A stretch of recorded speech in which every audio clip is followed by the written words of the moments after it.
பிரியமானவர்களே, இந்த அருமையான நாளிலே நம் மத்தியிலே ஒரு விசேஷித்த சாட்சி சொல்லும்படியாக, விட்னஸ் சொல்லும்படியாக என்னோட மகள் ஷாரன் மர்சி அவர்கள் வந்திருக்கிறார்கள். கரங்களை தட்டி நாம் அவர்களை வரவேற்கிறோம். கர்த்தர் அவருடைய வாழ்க்கையிலே செய்த நன்மைகளை சாட்சியாக அறிவிக்க.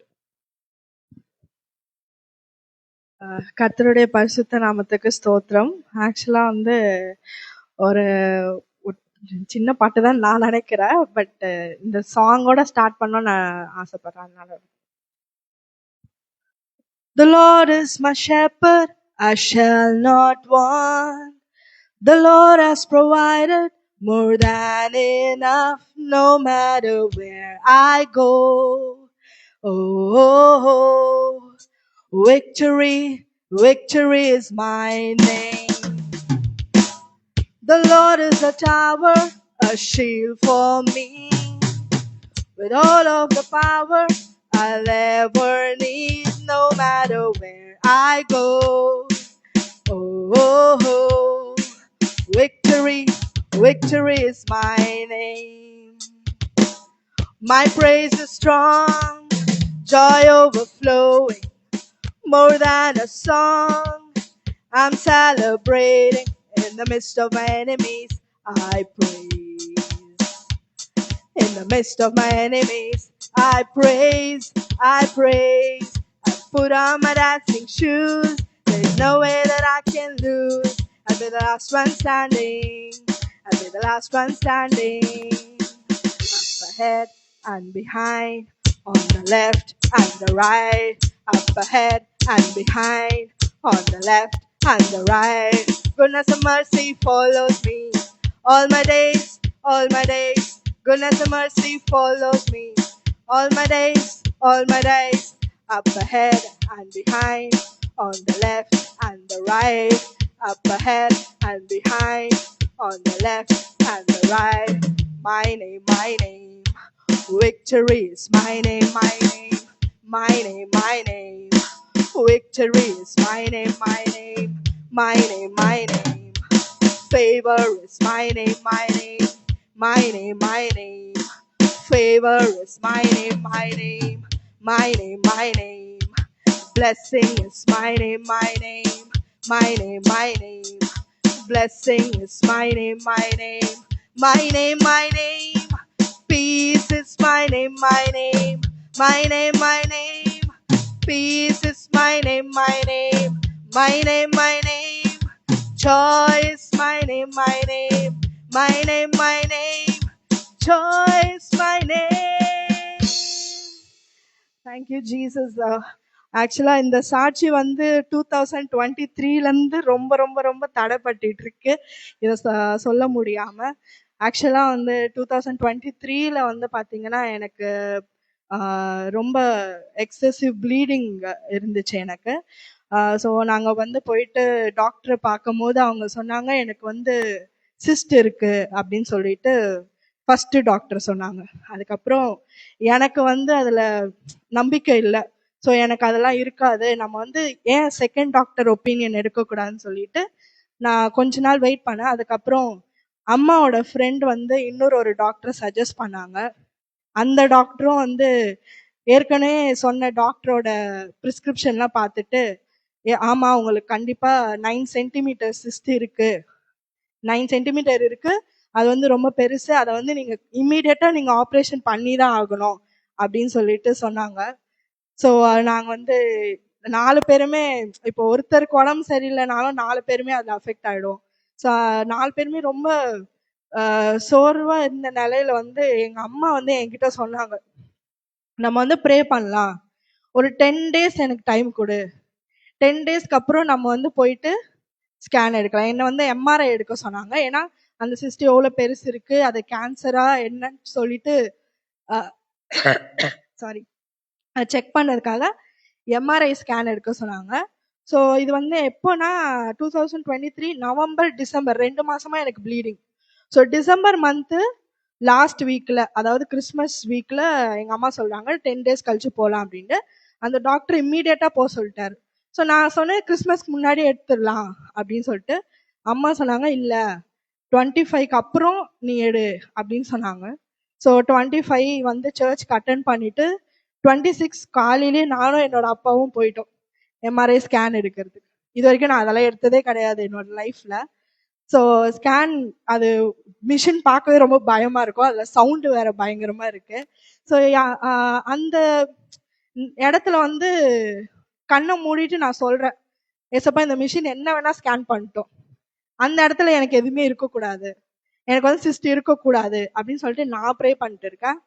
அந்த ரூம்ல எங்க அப்பா, அந்த எக்ஸ்போஷர் ரூம்ல யாருமே இருக்கக்கூடாது, அந்த ரூம்ல என் கூட என்னோட அப்பாவும் இருக்காரு, அவரும் ப்ரே பண்ணிட்டு இருக்காரு, வீட்டுல என்னோட அம்மாவும் ப்ரே பண்ணிட்டு இருக்காங்க. ரிசல்ட் வந்து அடுத்த நாள் காலையில எங்க அண்ணா போயிட்டு வாங்கிட்டு வராங்க. ரிசல்ட்ல என்ன இருக்கும்னு நீங்க நினைக்கிறீங்க?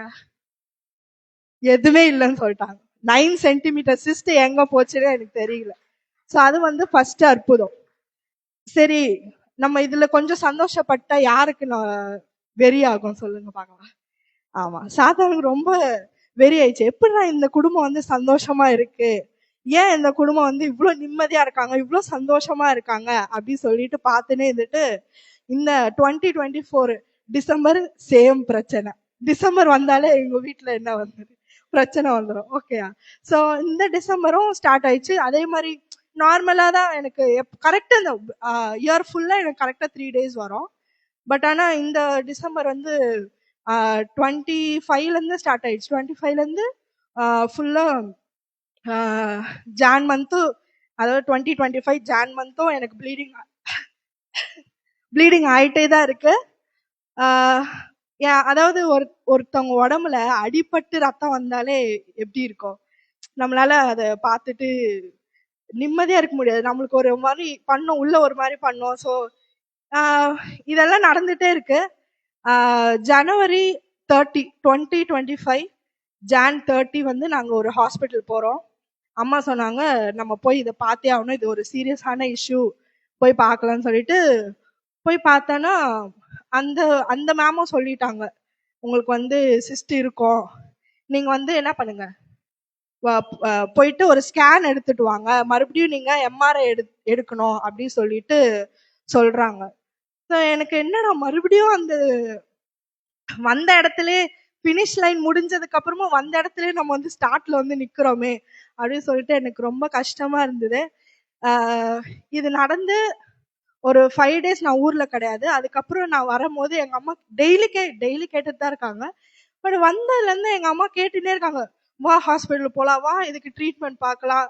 ஆனா எனக்கு வெறுத்துடுச்சு, இதுக்கு போய் போய் போய் இதுக்கு ட்ரீட்மெண்ட் பார்த்து கடைசியில அவங்க சொல்றாங்க, கடைசியில நம்மளுக்கு என்ன ரிசல்ட் வருது, எதுவுமே இல்லைன்னு தான் வருது. அது ஏன் நம்ம போய் தெரிஞ்சுக்கணும், நம்மளே வந்து இதை வந்து வெரைட்டி அடிக்கணும்ட்டு நான் டிசைட் பண்ணேன்.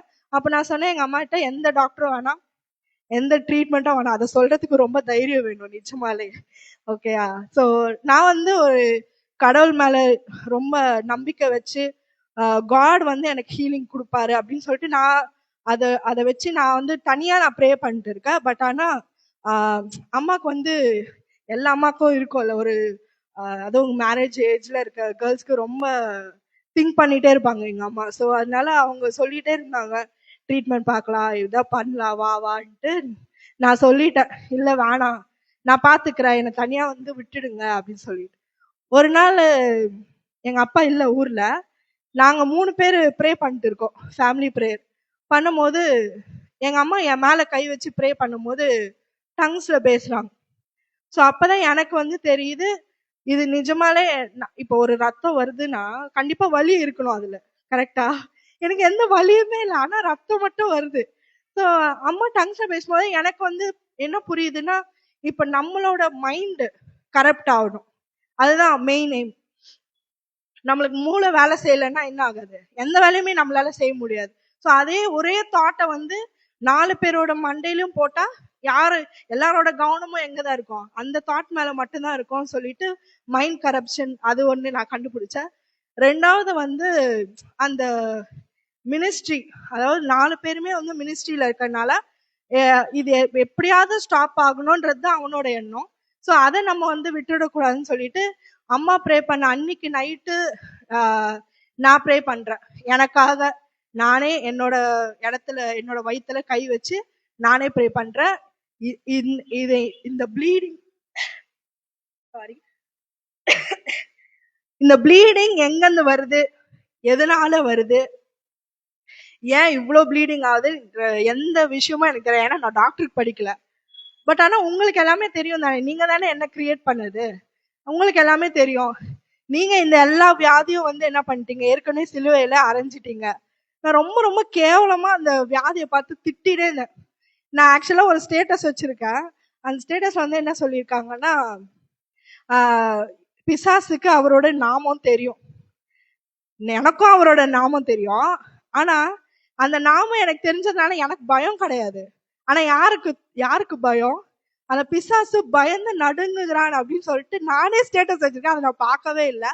பட் நைட் அதை பார்க்கும் போது அப்பதான் எனக்கு தெரியும், அப்போ அவன் நடுங்குவான், இந்த பேரை கேட்டா அவன் நடுங்குவான்னு சொன்னான். 25 minutes in the name of Jesus the bleeding has to stop. இந்த ரத்த போக்கு இப்பவே நிக்கணும், இந்த நிமிஷமே எனக்கு நிக்கணும். இயேசுவின் நாமத்துல நான் ஒரு 25 minutes நான் ப்ரே பண்ணிட்டு இருக்கேன் எனக்காக. நீ அதாவது அந்த வஸ்திரத்தின் ஓரத்துல ரொம்ப ஓரமா தொட்ட அந்த பொண்ணுக்கே வந்து அந்த நிமிஷமே ஸ்டாப் ஆயிடுச்சு. இப்ப நீங்களே எனக்குள்ள இருக்கீங்க, எனக்கு இப்ப வந்து இது எப்படியாச்சும் நீங்க ஸ்டாப் பண்ணிதான், அதெல்லாம் எனக்கு தெரியாதுன்னு சொல்லிட்டு நான் தூங்கினேன். இதுக்கப்புறம் நான் அதை செக்கும் பண்ணல. அதுக்கப்புறம் போய் பார்க்கவும் இல்லை. இது நடக்கும் போது நைட்டு 1 o'clock நடந்துச்சு. நான் போய் படுத்து தூங்கிட்டேன். காலையில நான் ரெஸ்ட் ரூம் போறேன். எனக்கு ஒரு சொட்டு ப்ளீடிங் கூட அதுல இல்லை. எனக்கு ரொம்ப சந்தோஷமா இருந்தது. காட் வந்து என்னோட வேர்ட்ஸை வந்து நினைச்சு, என்னோட அழுகையை நினைச்சு, என்னோட வேதனையை நினைச்சு என் உடம்புல இருந்து அந்த வியாதியை வந்து வேரோட புடுங்கி போட்டிருக்காரு. நான் விசுவாசிக்கிறேன். அதே நான் உங்களுக்கும் நான் வந்து சொல்றேன், அவரோட